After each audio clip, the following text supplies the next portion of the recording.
நண்பர்கள் அனைவருக்கும் வணக்கம்.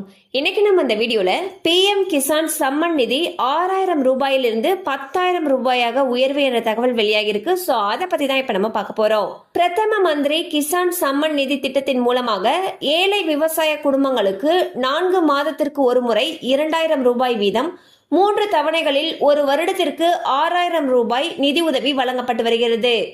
ஜம்மு காஷ்மீர் சட்டப்பேரவை தேர்தலை முன்னிட்டு தோடா நகரில் நடைபெற்ற தேர்தல் பிரச்சார பொதுக்கூட்டத்தில் பிரதமர் நரேந்திர மோடி அவர்கள் உரையாற்றினார். அப்போது அவர் இந்த முறை ஜம்மு காஷ்மீர் தேர்தல் ஜம்மு காஷ்மீரின் தலைவிதியை தீர்மானிக்க போகிறது. சுதந்திரத்திற்கு பிறகு ஜம்மு காஷ்மீர் வெளிநாட்டு சக்திகளால் தொடர்ந்து குறிவைக்கப்பட்டது. ஜம்மு காஷ்மீரில் உள்ள ஒவ்வொரு குழந்தைக்கும் நல்ல கல்வி கிடைக்க வேண்டும் என்று நான் விரும்புகிறேன். கடந்த சில ஆண்டுகளாக இளைஞர்களுடைய முன்னேற்றத்திற்காக ஜம்மு காஷ்மீரில் பல்வேறு பள்ளிகள் மற்றும் கல்லூரிகளை பாஜக அரசு திறந்து வைத்துள்ளது. தோடாவில் மருத்துவ கல்லூரி அமைக்க வேண்டும் என்ற நீண்ட நாள் கோரிக்கை பாஜக அரசால் சமீபத்தில் நிறைவேற்றப்பட்டது.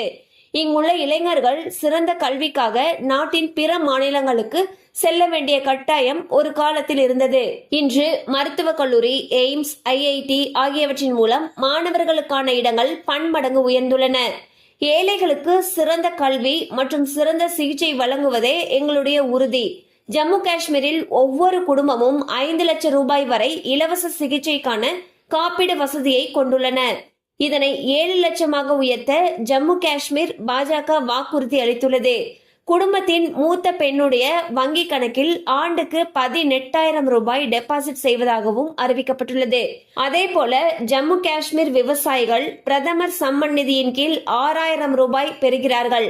இப்பொழுது பாஜக அதை 10,000 உயர்த்துவதாக அறிவித்துள்ளது என்றார்.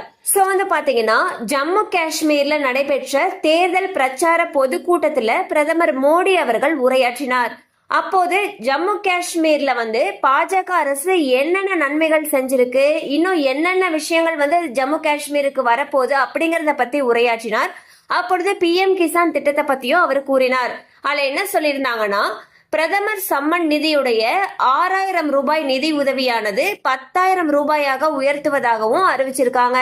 சோ இதே போல மற்ற மாநிலங்கள்லயும் PM கிசான் திட்டத்துடைய உதவித்தொகையை 6000 ரூபாயிலிருந்து 10,000 ரூபாயாக உயர்த்தணும் அப்படிங்கறது அனைத்து விவசாயிகளுடைய எதிர்பார்ப்பா இருக்கு.